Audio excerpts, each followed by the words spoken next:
आप देख रहे हैं केडी न्यूज।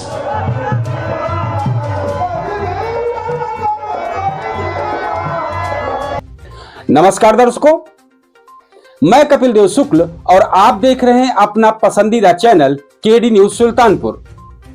ये खबर हमारे संस्थान के सहयोगी चैनल अवधि तक पर भी आप देख सकते हैं। आइए चलते हैं खबर पर। माननीय मंत्री जी देख रहे हैं, हाथ नीचे करिए।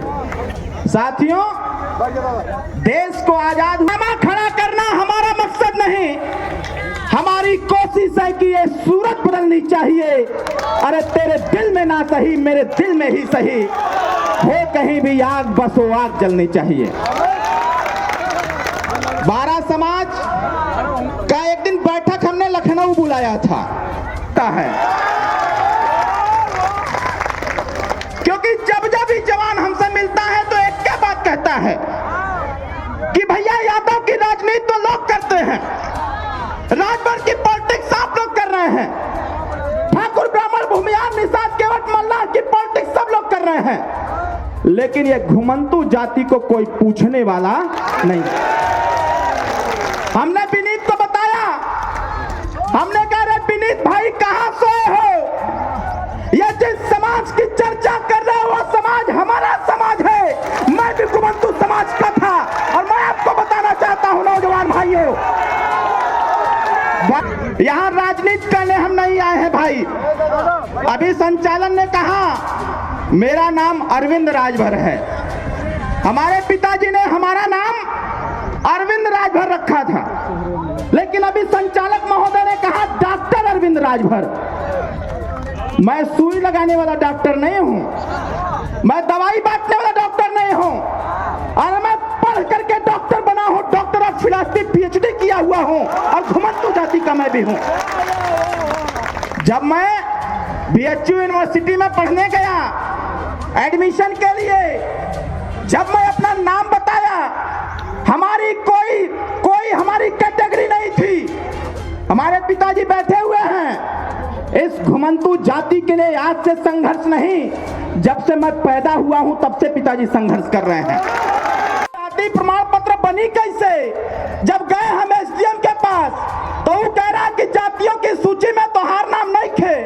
जब डीएम के पास गए तो डीएम कह रहा है कि जातियों की सूची में आपका नाम नहीं है। तो हमने कहा फिर कहां नाम है? तो मायावती जी ने कहा था 14 अगस्त 2015 को, मुझे वह दिन याद है जब 15 अगस्त 2015 को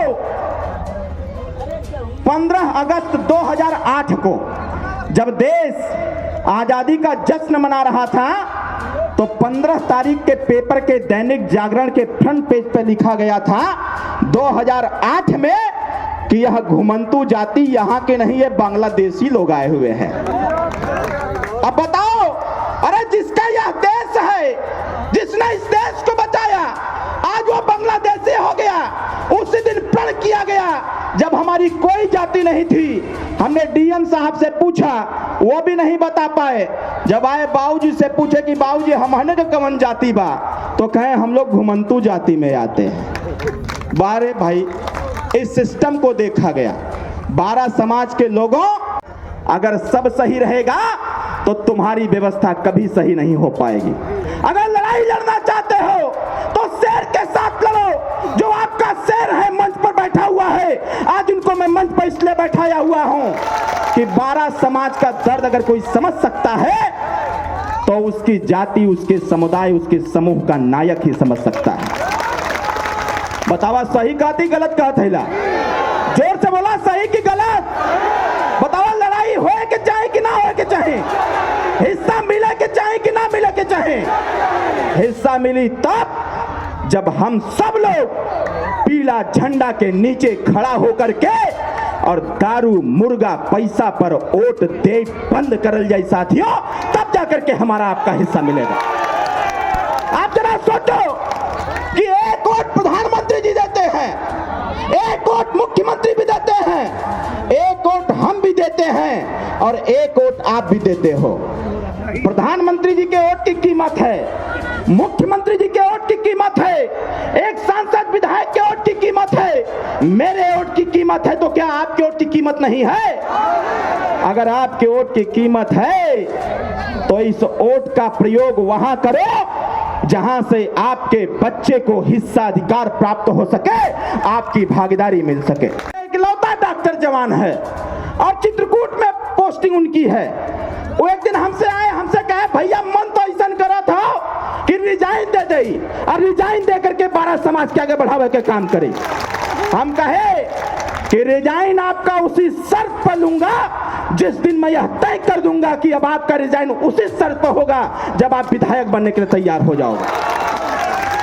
तो डॉक्टर साहब यही हैं, इसी भीड़ में हैं। मैं डॉक्टर साहब को इस मन से धन्यवाद देता हूं कि आज 12 समाज का इतना बाहुल्यता आपने यहाँ दिखाने का काम किया। और मैं आपसे आकर गुंडाई छिनैती को याद करता है और पकड़ के कौन जाता है? 12 समाज।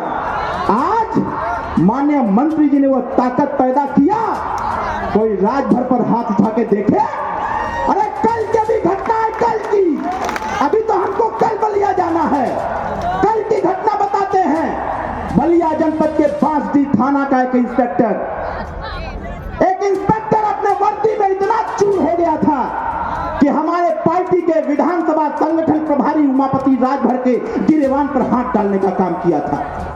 मैं सहारनपुर में था, बाबूजी का निर्देश हुआ, जिस पीले गमछे से हमारा कद बड़ा हुआ है, जिस पीले गमछे में हमारी आन बान सम्मान बचता है, जिस पीले गमछे से हमारा इतिहास जागा हुआ है, उस इंस्पेक्टर ने इस पीले गमछे को जमीन पर फेंकने का काम किया था। मैंने मन से बोला था, बाबूजी ने आदेश किया, हमने कहा कि आप भाषण देके उतरेंगे, आपको मीडिया के माध्यम से खबर मिलेगी कि पीले गमछे पर हाथ डालने वाला निलंबित कराया जाएगा। और साथियों, भाषण देके उतरे माननीय मंत्री जी, माननीय मंत्री जी भाषण देके उतरे, बांसडीह पूरा थाना सस्पेंड करा दिया। लुटाई कोई और करे, पिटाई कोई और करे, और राजभर समाज का बेटा थाने में जाता था, थानेदार महोदय 20 लाठी मारते थे, जबरदस्ती कहते थे कि कहो कि नहीं तुमने ही हत्या किया है। साथियों, जब इस पीले झंडे ने एकता बनाने का काम किया, जब समाज जागा, पहचाना अपने नेता को, आज वो ताकत पैदा कर दिया कि कोई भी अधिकारी, कोई भी कर्मचारी राजभर समाज के किसी बंदे की तरफ आंख उठा के देखने का काम नहीं करता, कोई भी किसी के साथ अन्याय नहीं कर सकता। अभी कल हम लोग बलिया जा रहे हैं और बलिया से हाहाकार मचा हुआ है कि इस दरोगा ने तो इस पीले गमछे को छू करके गड़बड़ काम कर दिया, पूरा थाना सस्पेंड हो गया। अभी आप चापे हुए हैं कि छोड़ेंगे नहीं, मुकदमा भी लिखवाया हूं, और वह मुकदमा इतना चाप के लिखवाया हूं कि बेटा छोड़ूंगा नहीं, क्योंकि हम हर चीज से समझौता कर सकते हैं, अपने कार्यकर्ता के सम्मान से समझौता हम नहीं कर सकते हैं। इसलिए 12 समाज के लोगों, अगर चाहते हो आपकी पिटाई बंद हो, अगर आप चाहते हो आपके खिलाफ गलत मुकदमा ना लिखा जाए, आप चाहते हो कि सरकार की तरफ से हिस्सेदारी आपको मिले, अगर आप चाहते हो आपके बच्चे को अच्छी शिक्षा मिले, अगर आप चाहते हो आपके बेरोजगार नौजवानों को रोजगार मिले, अगर आप चाहते हो कि उत्तर प्रदेश सरकार की समस्त योजनाएं आप तक पहुंचे, तो आपको सिर्फ एक काम करना है, इस पीले झंडे को अपने हाथ में उठा करके जय सुहेलदेव बोल देना। आप देखा, जब तकदीर लिखे के होला, एके हम कहिला ढक्कन, एके का कहला तू लोग? ढक्कन। ई ढक्कन जब ई आपन तकदीर लिखवावे के होला तो ई तोरे सीने पर चढ़ जाला, आगे वाले बैठ जाइए, थोड़ा साइड हो जाइए, उस साइड। और सीने पर चढ़ के वो अपन तकदीर लिखवा लेला। जब तो वो अपन तकदीर लिखवा लेता है तब फिर ये ढक्कन आपको ढक देता है, ये ढक्कन आपको ढक देता है, तब आप दिखाई नहीं देते हैं, फिर उसके बाद जब ये जेबा में रख लेते हैं तो कौन दिखाई देता है? ढक्कन। बोलो सही कह रहा हूं गलत कह रहा हूं? तो हम चाहते हैं ये ढक्कन तकदीर लिखने वाले अब अपनी तकदीर लिखें। ये कैसे लिखेंगे? अभी बात डॉक्टर अरविंद राजभर ने बताई। बाबा साहब डॉक्टर अंबेडकर बोल रहे हैं। अभी हमारे एक साथी रघुवीर सिंह बनवासी वो भी भाषण दे रहे थे। बाबूलाल धुरिया, जोरदार ताली बजा करके इनका स्वागत करिए, ये भी बोल रहे थे। अभी हमने देखा जो बहुत बढ़िया बात, हम तो 4-5 दिन के बाद ये जो 12 समाज है, ये 12 समाज में जो लीडर हैं हमारे जिले के, चाहे वो नट समाज के हों, चाहे कंजर समाज के हों, चाहे जोगी समाज के हों, चाहे पत्थरकटा समाज के हों, चाहे मुसार समाज के हों, चाहे बहेलिया समाज हो, चाहे कलंदर समाज हो, चाहे सपेरा समाज हो, चाहे भातू समाज हो, चाहे गौलिया समाज हो, चाहे महावत समाज हो, चाहे कंगाली समाज हो, चाहे टुकटुक समाज हो, चाहे नतिया समाज हो, चाहे बेड़िया समाज हो, चाहे अहरिया हो, चाहे चमरमंगता हो, चाहे पसमंगता हो, चाहे नोना हो, चमार हो, चाहे कुछ बदिया हो, चाहे बंजारा धुरिया समाज हो, चाहे मुसार मंगता समाज हो, चाहे मुस्लिम नट हो, चाहे नट समाज हो, चाहे जोगी समाज। हम आपसे कहना चाहते हैं आपके तरफ से कोई गलती नहीं।